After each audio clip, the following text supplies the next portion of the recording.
Welcome back, my friends beyond the screen. I'm Taylor, your casual crypt keeper, and I've got something for you today. Fish! They gotta be some of the wettest things in the world, some of the wettest animals we have on this planet, and it's perfectly fine to eat them because they don't have any feelings. Nirvana said that, don't get mad at me. But fish aren't the only things hiding out in the waters, and today we are gonna be taking a look at some of the scariest things caught in nets and fishing lines. Get ready to reel in some terror as we take a look at the top 5 most disturbing things found by fishermen. Do you have a great fishing story to tell me? It honestly doesn't even have to be scary. If you just caught a perch that was particularly impressive, you can let me know down below in the comments. I love to hear. Now let's dive on in. Number 5, 54 hands. In cartoons, you know, Tom and Jerry, Looney Tunes, that kind of thing, they're always fishing out stock garbage, like a fish skeleton or maybe a boot. And I always thought that was pretty funny. You know, imagine pulling up just a totally random thing out of the water. I imagine it's a lot less funny in real life though, pulling up severed body parts or 54 severed body parts, you know, kind of like pieces of a terrible puzzle. In 2018, fishermen in the Beshyenya channel of the Amur River made a horrifying discovery when they fished up a bag containing 54 severed human hands. I think we can all agree that's probably one of the worst things ever that you could probably fish up. That's gotta be very low at the bottom.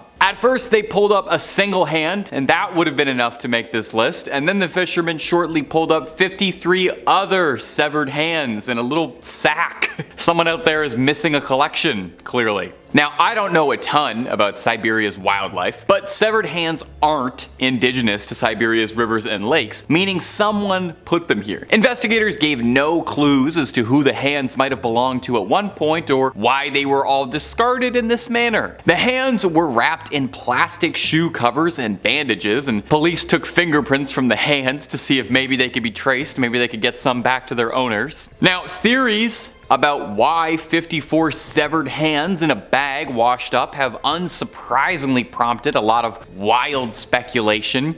Really, you can kind of take your pick where you want to go with this. Severed as part of some punishment of a crime syndicate, a lone lunatic with a collection, some sort of demonic satanic ritual, or is it something deeply macabre but explainable? Now, a prevailing theory from local police is that the hands came from a medical scenario, and that means amputations, cadavers, students. Does not nearly begin to explain how 54 of them ended up in a bag and then in the river though. And to think they'd probably still be there if it wasn't the right hook at the right time. Weird thing to think about. And if you're looking for way more videos about scary sea creatures, they don't all have to be hands. We got loads and loads more on the channel. We love freaky stuff deep beneath the water. So click through, hit subscribe, make sure you hit that little bell so you don't miss a video. But if you wouldn't mind, do that at the end of this video because I got 4 more freaky things found on the fishing lines coming up for you right now. Coming in at the number 4 spot is this terrifying 16-foot long monstrosity hauled out of the ocean by Chilean fishermen, shocking those who learned suddenly that fish can be 5 meters long sometimes. A clip of the Oarfish was posted to TikTok where it went viral almost immediately. Little fishy fever sweeping up 10 million views. Most people worried this fish might be a bringer of bad times, and there might be an inkling of truth to that. The fish is called an oarfish, and it's thought to be an omen of impending bad fortune, which I understand completely. If I was having a nice day on the water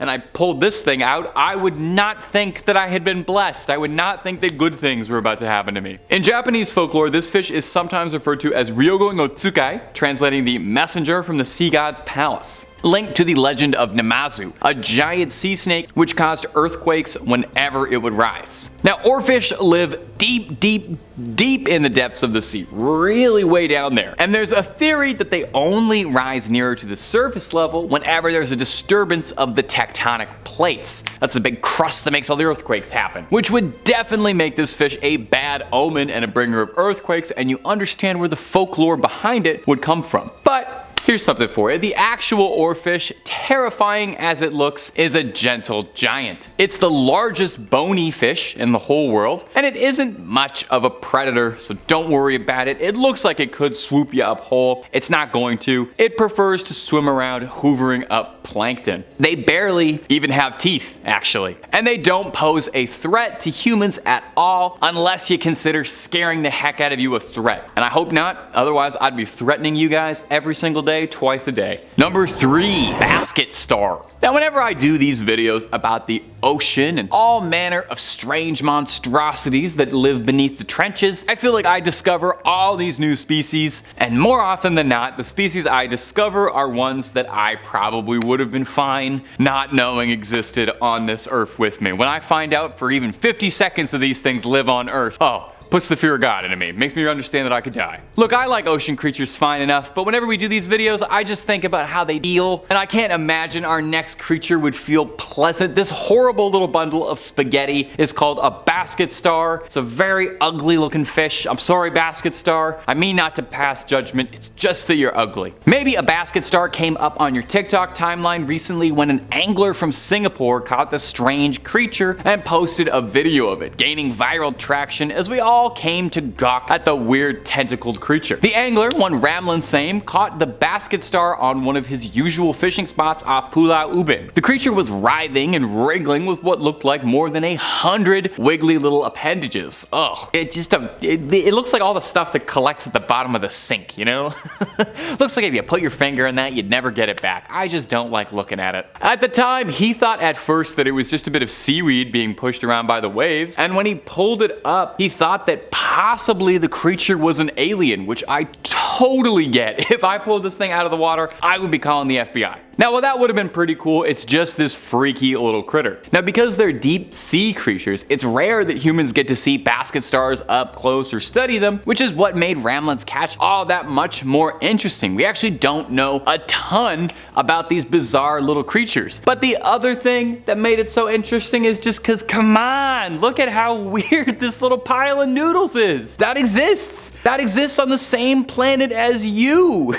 Number 2, a giant prehistoric skull. Generally, when you're going fishing, the goal is to catch a fish, maybe even 2 fish if you're getting wild. So imagine the surprise when you find a prehistoric skull on the end of your line. Raymond McElroy, no relation to the podcast Empire, and his assistant Charlie Coyle were shocked to discover a massive heaving elk skull with a gigantic pair of antlers on the other end of their hook. According to scientists who carbon dated it, the skull dates back nearly 11,000 years. Now, shockingly, the water they were fishing in was only about 20 feet deep when they discovered the elk skull. You'd think someone would have tripped over it in 11,000 years or dug it out by now, but hey, fate works in very mysterious ways that I don't claim to understand or try to. I can try to imagine pulling a giant skull out of the water though. Charlie Coyle was shocked by it, saying, "I thought it was the devil himself. I was gonna throw it back in. I didn't know what to do with it."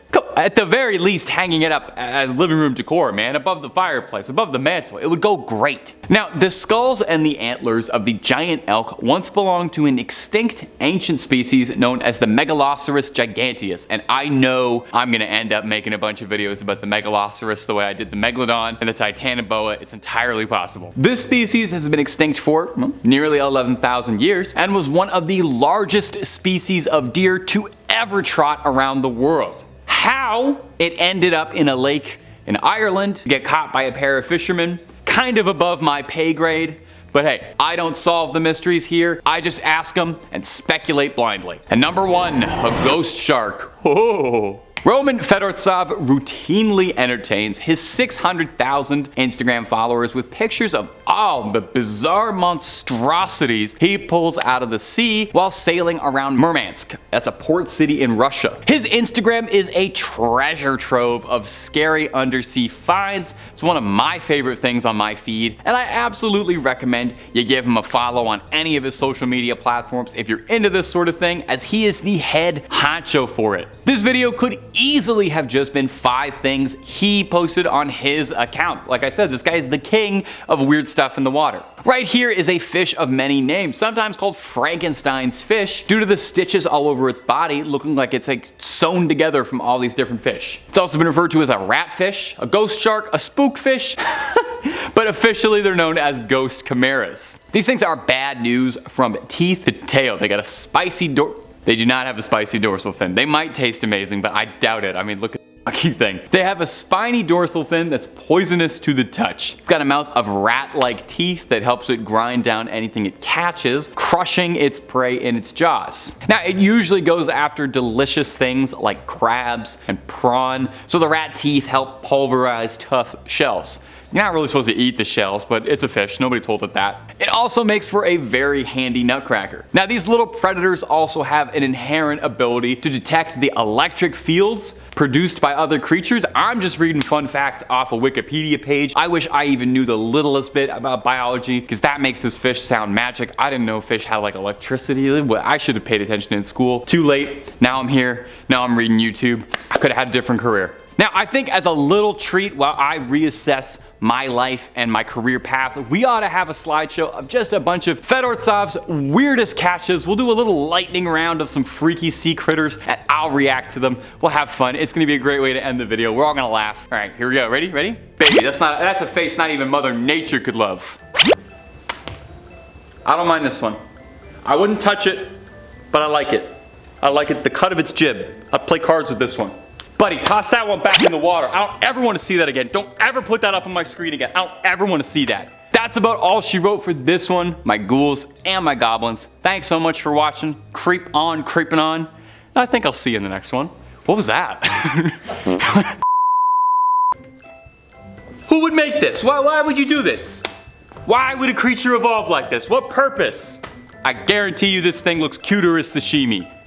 Baby, that's all right, hopefully, editors, hope you have some fun with that. Hope you don't hate me too much.